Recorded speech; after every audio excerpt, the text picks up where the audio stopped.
Diz assim a palavra de Deus: havia um fariseu chamado Nicodemos, uma autoridade entre os judeus. Ele veio a Jesus à noite e disse: Mestre, sabemos que ensinas da parte de Deus, pois ninguém pode realizar os sinais milagrosos que estás fazendo, se Deus não estiver com ele. Em resposta, Jesus declarou: digo-lhe a verdade, ninguém pode ver o reino de Deus se não nascer de novo. Perguntou Nicodemos: como alguém pode nascer sendo velho? É claro que não pode entrar pela segunda vez no ventre de sua mãe e renascer. Respondeu Jesus: digo-lhe a verdade, ninguém pode entrar no reino de Deus se não nascer da água e do Espírito. O que nasce da carne é carne, mas o que nasce do Espírito é Espírito. Não se surpreenda pelo fato de eu ter dito, é necessário que vocês nasçam de novo. O vento sopra onde quer, você o escuta, mas não pode dizer de onde vem, nem para onde vai. Assim acontece com todos os nascidos do Espírito. Perguntou Nicodemos: como pode ser isso? E disse Jesus: você é mestre em Israel e não sabe essas coisas? Asseguro-lhe que nós falamos do que conhecemos e testemunhamos do que vimos, mas mesmo assim vocês não aceitam o nosso testemunho. Eu lhe falei de coisas terrenas e vocês não creram. Como crerão se lhes falar de coisas celestiais? Ninguém jamais subiu ao céu, a não ser aquele que veio do céu, o Filho do Homem.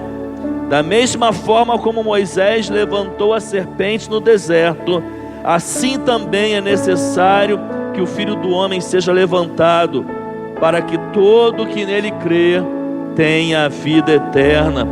Porque Deus tanto amou o mundo que deu o seu Filho unigênito, para que todo aquele que nele crer não pereça, mas tenha a vida eterna. Pois Deus enviou o seu Filho ao mundo, não para condenar o mundo, mas para que este fosse salvo por meio dele. Quem nele crê não é condenado, mas quem não crê já está condenado, por não crer no nome do Filho unigênito de Deus. Este é o julgamento: a luz veio ao mundo, mas os homens amaram as trevas e não a luz, porque as suas obras eram más. Quem pratica o mal odeia a luz e não se aproxima da luz, temendo que as suas obras sejam manifestas. Mas quem pratica a verdade vem para a luz, para que se veja claramente que as suas obras são realizadas por intermédio de Deus. Pai, com reverência, a Tua palavra lida, é com temor diante do Senhor que eu coloco a minha vida, que eu coloco toda esta igreja diante de Ti. Que o Teu Espírito Santo fale conosco, que o Teu propósito se cumpra através desta palavra nessa noite, em nome de Jesus, amém. Eu gosto muito do Evangelho de João, eu gosto da narrativa de João, eu gosto da particularidade do Evangelho de João, sobretudo pelos encontros que nós encontramos neste livro. Capítulo 2, Jesus se encontra com um casal nas suas bodas. Num momento de desespero, Jesus está mostrando para aquele casal que Ele é presente na vida de uma família e que Ele nunca vai deixar uma família desamparada. No capítulo 4, nós temos o encontro de Jesus com a mulher samaritana, onde Jesus se apresenta para ela como água da vida, tem um diálogo com ela, quebra paradigmas, e nós vemos ali um lindo encontro, falando sobre adoração em espírito e em verdade. No capítulo 5 nós temos o encontro de Jesus com o paralítico de Betesda, com uma festa acontecendo no templo. Jesus deixa de ir à festa para ir a um lugar onde habitava doentes, porque ele se importava com alguém que estava ali. Capítulo 8, nós temos o encontro de Jesus com a mulher adúltera, alguém flagrada no seu ato de pecado, sendo exposta e sendo colocada diante de Deus. E por aí vai. E no capítulo 11 nós temos o encontro de Jesus com a família de Lázaro, Maria e Marta, onde Jesus ressuscita Lázaro. No capítulo 12 nós temos um momento em que Maria unge Jesus com um perfume. E nós temos muitos encontros nesse evangelho, e é por isso que eu gosto tanto deste livro. E no capítulo 3, que é o que nós vamos nos deter nesta noite, nós temos um encontro, um texto clássico da palavra de Deus, um encontro entre Jesus e um homem fariseu, mestre da lei, chamado Nicodemos. Nicodemos, como eu disse, era um fariseu, era membro do grupo mais radical e conservador da religião judaica, era mestre em Israel, era um rabi, era um doutor nas sagradas escrituras. Nicodemos jejuava 2 vezes por semana, frequentava a sinagoga regularmente, dava dízimo de tudo quanto ganhava, mantinha uma vida, irmãos, irrepreensível, moralmente falando, e ainda era membro do Sinédrio. O Sinédrio era um grupo composto por 71 membros, onde esse grupo tinha autoridades. Ele era liderado pelo sumo sacerdote, ele era formado por saduceus, fariseus, escribas e anciãos. Esse grupo tinha autoridade para prender e para julgar, ele só não tinha autoridade para condenar alguém à morte. E ele zelava especificamente pela vida espiritual, moral e familiar de toda a nação de Israel. Nicodemos reconheceu que Jesus era mestre, reconheceu que o que ele fazia vinha da parte de Deus, reconheceu que Jesus tinha poder para realizar milagres e desejou profundamente conhecer Jesus. Ele foi de noite, porque existia uma barreira em relação a isso. Se ele fosse de dia, ele poderia ser visto por alguém do seu grupo e ser condenado e criticado por isso. Então ele vai na calada da noite, ele vai no momento da escuridão, ele vai no momento onde não pudesse ser visto, e ele procura Jesus. Indo até Jesus, ele confessa, ele faz uma confissão de fé, ainda que uma fé, vamos dizer assim, rasa, uma fé superficial, mas ele faz uma confissão de fé, e ele diz para Jesus: nós sabemos que você ensina da parte de Deus, porque ninguém poderia realizar o que você realiza se isso não viesse de Deus. Mas ele ouve de Jesus uma palavra, ele ouve de Jesus uma expressão que o deixa em dúvida. Jesus fala que sem um novo nascimento, ninguém conhece o reino de Deus, ninguém vê o reino de Deus. O nascimento que Jesus estava se referindo não ao nascimento da carne, mas ao nascimento da água e do Espírito. É para Nicodemos, irmãos, que Jesus fala o versículo mais conhecido da Bíblia, João 3,16. Porque Deus amou o mundo de tal maneira. É para Nicodemos que Jesus diz essa expressão, sobretudo no texto que lemos. A expressão novo nascimento, ela é comum a nós, irmãos. Ela é mais comum a nós do que a Nicodemos. Ao ouvirmos a expressão novo nascimento, nós não fazemos a confusão que Nicodemos fez, porque essa expressão ela é comum a nós. Ela faz parte do nosso contexto eclesiástico. Nós sabemos muito bem, irmãos, o que significa dizer que alguém é nascido no Espírito, dizer que alguém nasceu de novo. Só que a pergunta para nós nessa noite, irmãos, é: verdadeiramente isso já aconteceu conosco? O novo nascimento é algo no qual nós, com certeza, já experimentamos. Eu quero dizer para você nessa noite que o novo nascimento, ele é a mais urgente necessidade da sua vida, porque sem um novo nascimento o céu estará fechado para você. Esse texto, irmãos, ele é no mínimo interessante, porque Jesus se encontra com muitos pecadores. Falei igual o iguaçuano agora, né? Carioca, pecadores. Vou falar igual um barramancense agora. Jesus se encontra com muitos pecadores, mas é para Nicodemos, irmãos, é para um religioso que Jesus fala que ele precisava nascer de novo. Isso é no mínimo interessante. Quando Jesus fala com ele sobre o novo nascimento, ele não entende. Isso lhe traz confusão. Ele chega a trabalhar na sua mente e coloca para fora as suas palavras. Como que alguém pode nascer novamente sendo já velho?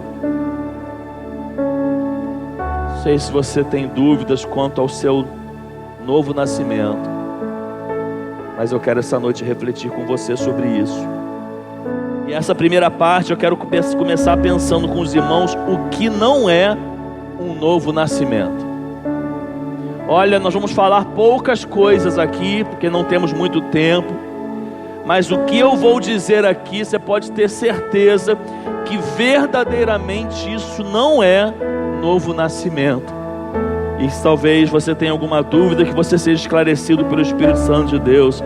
Nós aprendemos nesse encontro, irmãos, que novo nascimento não é alcançado por ter um conhecimento profundo da Bíblia.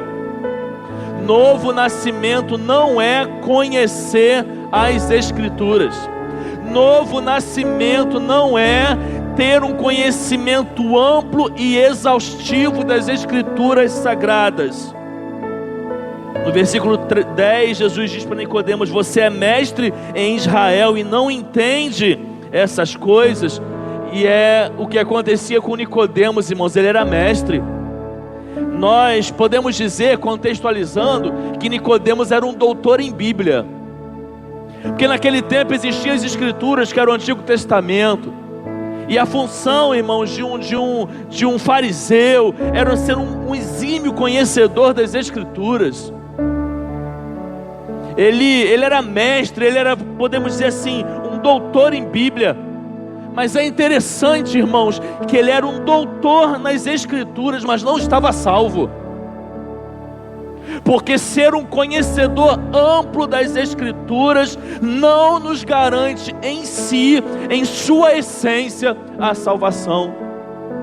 Eu não estou dizendo que isso não é importante, senão a palavra pode se contradizer em algum momento.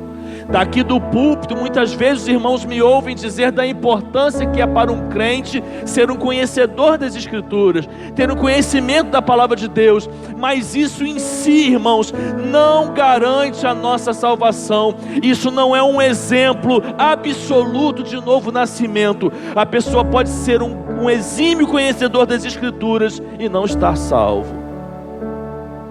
Isso aconteceu com Nicodemos. Ele conhecia muito bem as Escrituras. Ele conhecia sobretudo as leis, os 5 primeiros livros da Bíblia. Isso era de fato muito conhecido por ele, mas isso não lhe garantia a salvação. Ele chega diante de Jesus como um grande conhecedor da Escritura e como alguém perdido, alguém condenado ao inferno. A gente aprende, irmãos, na caminhada da vida cristã, que há muitas pessoas que conhecem a verdade, mas nunca foram transformados por essa verdade. A gente aprende, irmãos, no decorrer da vida cristã, que há muitas pessoas que pregam, profetizam, expulsam demônios, mas nunca entrarão no céu.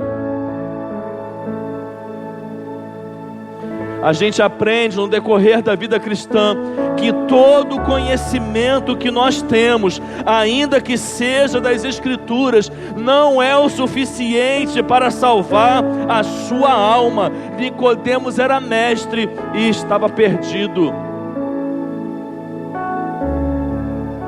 Mas em segundo lugar, a gente também aprende nesse texto, irmãos, que novo nascimento não era alcançado por uma pessoa religiosa ou por ocupar um cargo na igreja.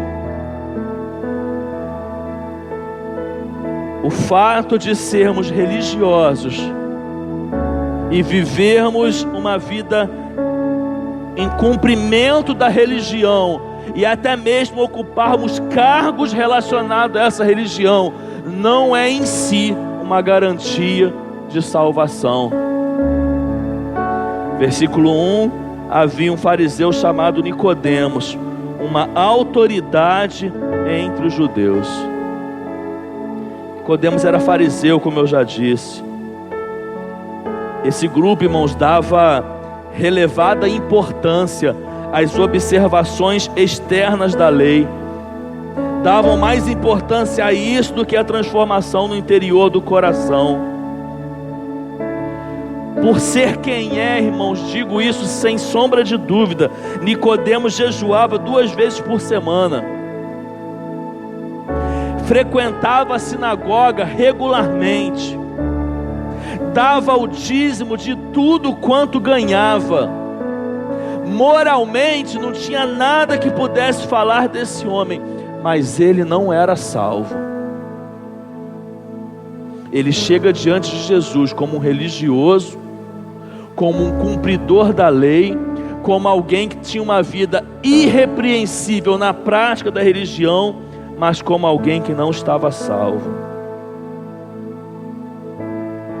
A gente aprende, irmãos, na caminhada de vida cristã, que há muitas pessoas zelosas no cumprimento da vida religiosa, praticantes das doutrinas, mas que nunca entrarão no céu. Ocupar um cargo de liderança na igreja não é o suficiente para levar você ao céu. Ninguém entra no céu por ser um pastor, presbítero, diácono, missionário ou líder da igreja. Só entra no céu aqueles que já nasceram de novo. Terceiro lugar, o novo nascimento, nós aprendemos nesse texto, não é algo alcançado por quem crê superficialmente em Jesus. Versículo 2, ele veio a Jesus à noite e disse: Mestre, sabemos que ensinas da parte de Deus, pois ninguém pode realizar os sinais miraculosos que estás fazendo se Deus não estiver com ele. Olha que interessante. Nicodemos reconheceu que Jesus vinha de Deus. Isso para um fariseu, irmãos, era alguma coisa. Ele reconheceu que Jesus tinha poder para curar milagres. Ele se interessou em querer saber mais de Jesus. Ele quebrou uma barreira e foi até Jesus. Mas saber quem é Jesus e ir até Ele não é garantia que você irá para o céu.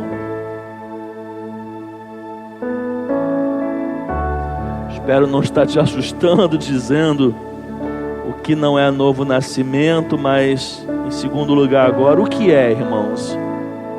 O que é o novo nascimento? Não conseguiremos também esgotar teologicamente esse assunto, mas com dois tópicos nessa parte aqui, eu quero dizer para você o que é o novo nascimento. A gente aprende nesse texto, irmãos, que o novo nascimento é algo radicalmente novo que transforma o nosso interior. Versículo 3 diz: em resposta, Jesus declarou: Digo-lhe a verdade, ninguém pode ver o reino de Deus se não nascer de novo. Eu usei a expressão algo radicalmente novo, porque esse texto aqui no original, irmãos, no grego, quando nós vamos ver o significado dessas palavras que Jesus está dizendo, nós encontramos um sinônimo que Jesus fala quando nascer de novo. Ele está falando de algo que traz uma ideia que é absolutamente novo, é algo inédito, é algo que nunca existiu. Ou seja, a palavra de Deus, o seu original, está nos dizendo que aquele que nasce de novo, aquele que nasce espiritualmente, alcança algo inédito, alcança algo nunca experimentado, alcança algo absolutamente novo na sua vida. E eu completo, mais do que isso, não é apenas absolutamente novo, é algo que é novo e nos transforma por dentro, transforma o nosso interior. Paulo contribui muito bem com esse entendimento quando em 2 Coríntios capítulo 5, versículo 17, ele escrevendo, ele diz: portanto, se alguém está em Cristo, é nova criação, as coisas antigas já passaram, eis que surgiram coisas novas. Pegando o entendimento daquilo que Jesus fala para Nicodemos, nós podemos dizer: portanto, se alguém está em Cristo, é absolutamente nova criação. As coisas antigas já passaram, eis que surgiram coisas absolutamente novas. O novo nascimento, irmãos, faz com que ocorra uma transformação de dentro para fora, que implica em nós termos um novo coração, uma nova mente, uma purificação da alma, operada pelo Espírito Santo, manifestada pela palavra de Deus.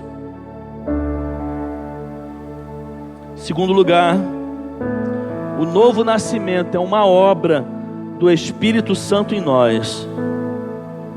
Versículo 8 vai dizendo: o vento sopra onde quer, você o escuta, mas não pode dizer de onde vem e nem para onde vai. Assim acontece com todos os nascidos do Espírito. Nós aprendemos muito bem aqui, quando nós fizemos a série Bom Dia Espírito Santo no ano passado, que o vento é um dos símbolos do Espírito Santo. E como o vento, irmãos, ele sopra. Interessante, irmãos, que ele sopra em quem jamais imaginaríamos, mas ele sopra. Interessante, irmãos, que ele sopra em pessoas que nós jamais sopraríamos, mas ele sopra. Pensando em novo nascimento, irmãos, eu posso até te dizer que ele sopra aqui na igreja, mas presta atenção, ele também sopra na rua, ele sopra na boate, ele sopra no bar, ele sopra onde ele quiser. Quem participou do Congresso dos Jovens em 2018 vai se lembrar muito bem de um amigo que eu trouxe de Nova Iguaçu chamado Rogério Jamaica. E o Jamaica deu o seu testemunho de conversão no Congresso dos Jovens. E ele era um Rastafari, usuário de droga. Ele brinca, né? Ele fala que ele não fumava maconha, que ele comia maconha. E teve um momento da sua vida que Deus começou a usar pessoas para falar com ele. Então ele foi recebendo palavras assim quebradas, que começaram a quebrantar o seu coração. Certo dia ele foi para Belfor Roxo, a cidade mais bonita do Rio de Janeiro. Ele foi para Belfor Roxo e ele foi assistir um show do Rapa, numa área enorme que eu conheço muito bem. Enquanto ele estava ali no show do Rapa, ele caiu. E no seu pouco tempo de consciência, ele viu pessoas cercando ele. E ele viu a morte se aproximando dele. E ali ele entregou sua vida para Jesus. O vento sopra onde quer.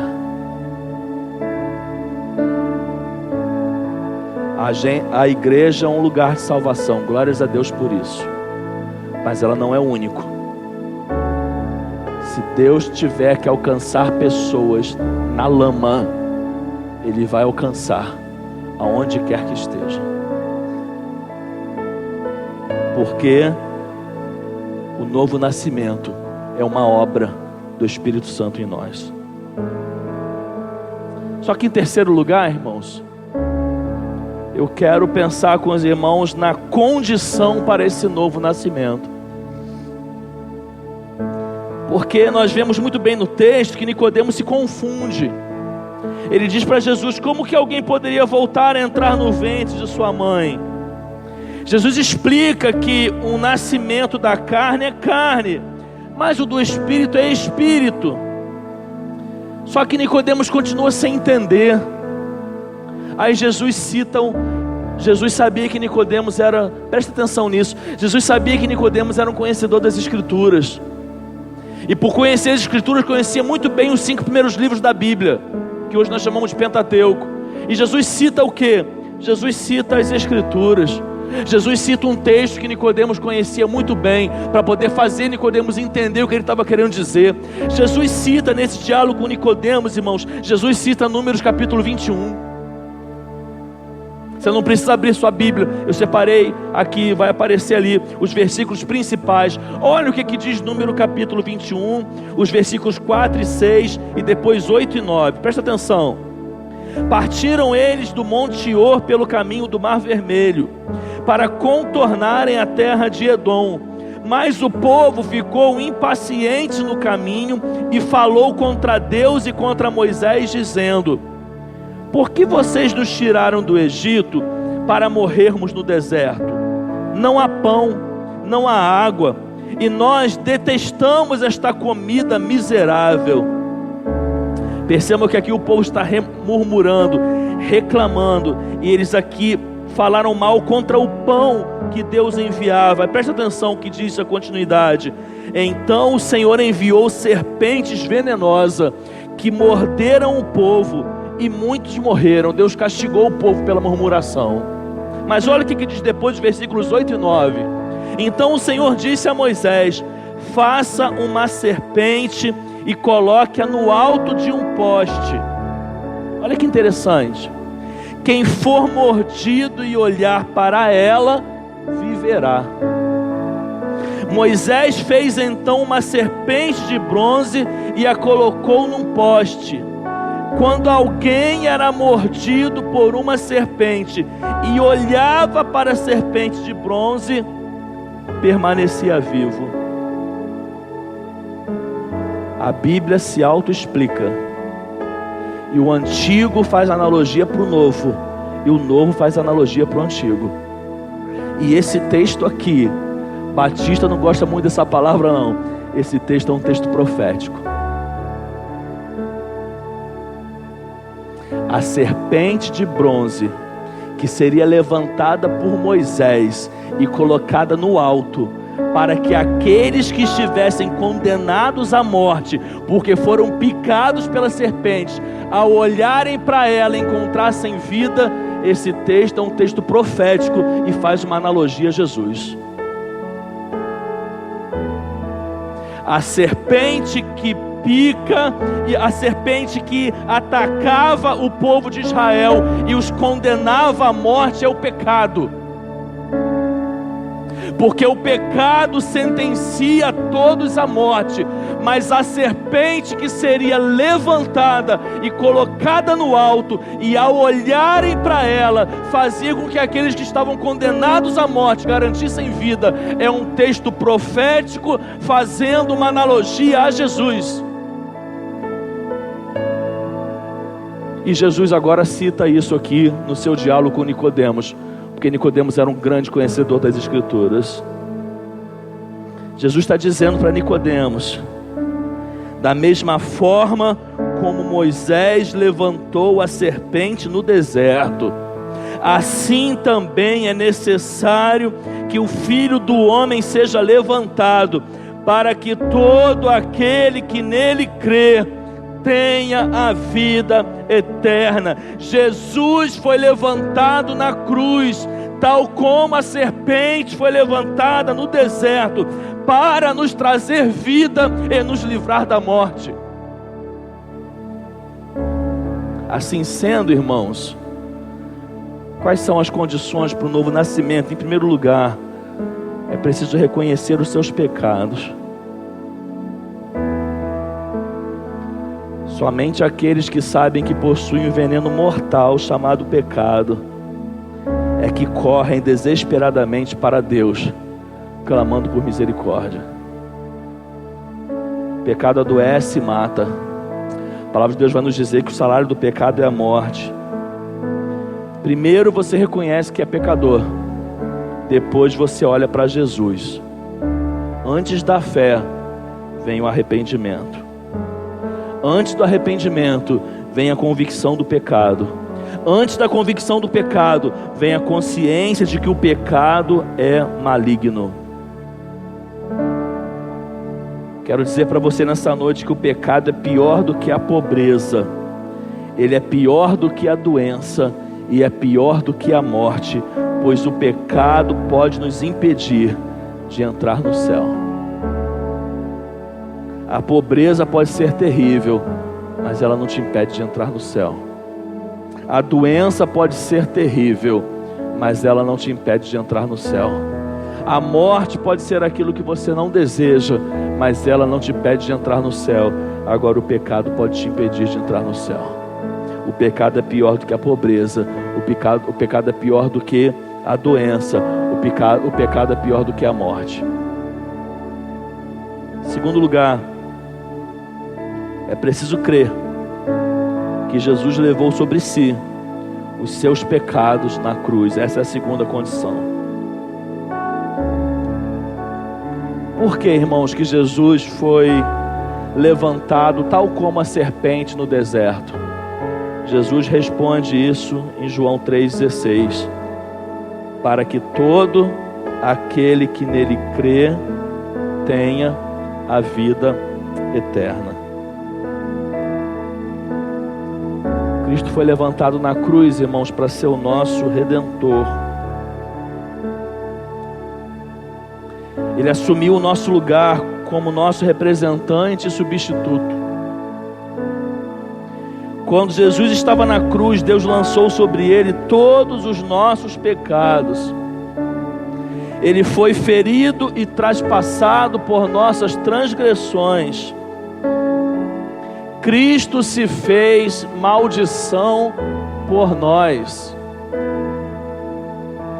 Quando olhamos para Cristo, quando cremos nele e confiamos no que ele fez por nós, então nós somos salvos e recebemos a vida eterna. Aí acontece um novo nascimento. E a nossa última parte dessa mensagem e conclusão: quais são os resultados, irmãos, do novo nascimento? Falamos o que não é um novo nascimento, depois falamos o que é o novo nascimento, em seguida falamos a condição para o novo nascimento.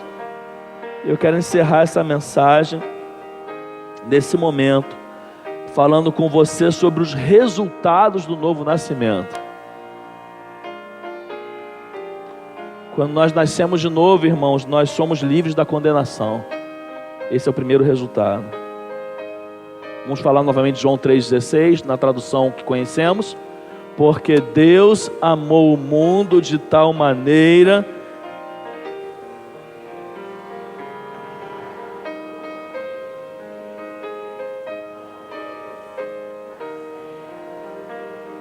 Esse é o primeiro resultado do novo nascimento. Nós somos livres da condenação. Há uma verdade absoluta, irmãos, no Evangelho de Cristo que muitos hoje em dia negam. Há uma condenação para todos aqueles que permanecem nos seus pecados. O salário do pecado é a morte. Contudo, quando você olha para Jesus e o recebe como seu Salvador, essa condenação é cancelada, porque o justo morreu pelo injusto. Interessante pensar, irmãos, que a morte de Cristo é a nossa vida, e a fé em Cristo é o nosso único passaporte para o céu. O Segundo resultado, irmãos, é que nós temos a garantia da vida eterna. Mais uma vez, porque Deus amou o mundo de tal maneira que deu seu Filho unigênito para que todo aquele que nele crê não pereça, mas tenha a vida eterna. O segundo resultado é a garantia de vida eterna. Aqueles que olhavam para a serpente no alto ganhavam vida. Aqueles que creem no Filho de Deus em vez de condenação recebem vida eterna.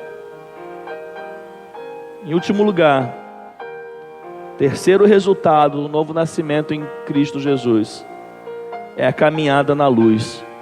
E Jesus fala isso para Nicodemos nos versículos de 18 a 21. Quem nele crê não é condenado, mas quem não crê já está condenado, por não crer no nome do unigênito Filho de Deus. Este é o julgamento. A luz veio ao mundo, mas os homens amaram as trevas e não a luz, porque as suas obras eram más. Quem pratica o mal e odeia a luz e não se aproxima da luz, temendo que as suas obras sejam manifestas, mas quem pratica a verdade vem para a luz, para que veja claramente que as suas obras são realizadas por intermédio de Deus.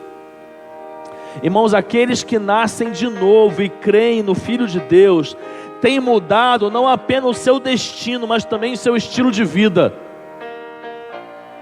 Agora eles não amam mais as trevas, o seu prazer está em Deus, porque existe uma nova mente, um novo coração, uma nova vida, novos gostos, novas preferências, novos desejos, porque eles passaram das trevas para a luz.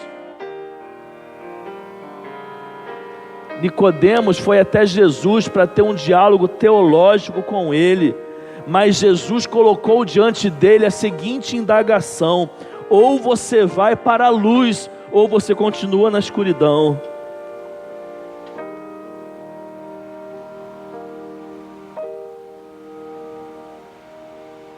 Quando eu era pequeno lá em Belfort Roxo, eu cresci ouvindo um hino que todas as vezes se cantava, sobretudo quando se fazia uma mensagem evangelística. Esse hino é lindo, está no Cantor Cristão, está no HCC, não sei se está na harpa, mas ele diz: ao findar o labor desta vida, quando a morte ao teu lado chegar, que destino há de ter tua alma? Qual será no futuro teu lar? Meu amigo, hoje tu tens a escolha: vida ou morte, qual vais aceitar? Amanhã pode ser muito tarde, hoje Cristo te quer libertar. Tu procuras a paz neste mundo, em prazeres que passam em vão, mas na última hora da vida, eles já não te satisfarão. Por acaso, tu riste, ó amigo, quando ouviste falar em Jesus, mas é só Ele o único meio de salvar pela morte na cruz. Tens manchada tua alma e não podes nunca ver o semblante de Deus? Só os crentes com corações limpos poderão ter o gozo no céu. Se decides deixar teus pecados e entregar tua vida a Jesus, trilharás sim na última hora um caminho brilhante de luz. Sabe qual é o que é interessante desse texto, irmãos? É que todo pregador, quando vai pregar, fica na expectativa de que no auditório tenham pessoas que não conheçam a Jesus e que nunca tenham ouvido a falar de Jesus, para que ao ser pregado sobre o novo nascimento, possam talvez entregar sua vida para Jesus. Só que Nicodemos não era um desses, irmãos. Nicodemos era um crente. Nicodemos era um religioso. Já tinha uma fé superficial em Jesus. Já tinha entendido que nada do que Jesus fazia podia acontecer se ele realmente não viesse de Deus. Já tinha nele um desejo de saber mais sobre esse Jesus. Olha, o personagem principal deste texto, logo na segunda pessoa, porque o primeiro nós sabemos que é Jesus, ele não era um leigo em relação ao seu relacionamento com Deus. Logo, essa palavra, irmãos, não é para um ateu. Logo, essa palavra não é para aquele que nunca ouviu falar de Jesus. Essa palavra também é para você. Essa palavra é para você que tem uma fé superficial em Jesus, que talvez é um religioso, que talvez é um praticante das doutrinas da igreja, mas que não nasceu de novo. A sua família pode ser cristã, pode ser salva, e você não. A sua esposa pode ser alguém que já nasceu de novo, e você não. Se algo verdadeiramente não mudar na sua vida, o seu destino de vida eterna não será com Jesus. E essa palavra é para você. Poderia não fazer esse convite ao ver uma igreja vazia, sobretudo de visitantes, mas como pregador não posso deixar de fazer, porque você pode estar na igreja e não ser salvo. Você pode ser um conhecedor das Escrituras e nunca ter nascido de novo. De modo que, se tem alguém aqui hoje que deseja verdadeiramente olhar para a cruz onde Jesus foi pendurado, levantado, como a palavra de Deus diz, ter acesso à sua vida eterna. Talvez você esteja na igreja há muito tempo e hoje seja o dia da sua conversão. E nós vamos celebrar ela tal como se fosse um não crente. Talvez você já caminhou muito até aqui, você é um conhecedor do Evangelho, mas hoje você nasce de novo. Eu quero te oferecer o convite da salvação. Eu quero te oferecer a oportunidade de entregar sua vida a Jesus. Existe um propósito para essa palavra que está sendo pregada aqui hoje. E eu quero te oferecer a oportunidade da salvação. Você quer entregar sua vida a Jesus? Levante sua mão onde você estiver, que nós queremos nos alegrar com a sua decisão. Não importa de onde você vem, não importa seu passado, não importa a sua história de vida, Jesus precisa nascer dentro de você. Não importa por onde você já passou, não importa se você já foi batizado nas águas, Jesus precisa nascer dentro de você. E se ele não nasceu, ele precisa nascer hoje. Existe alguém? Não vou me estender, mas se existe alguém hoje, levante uma de suas mãos, que nós queremos como igreja abraçar você, receber você e orar com você.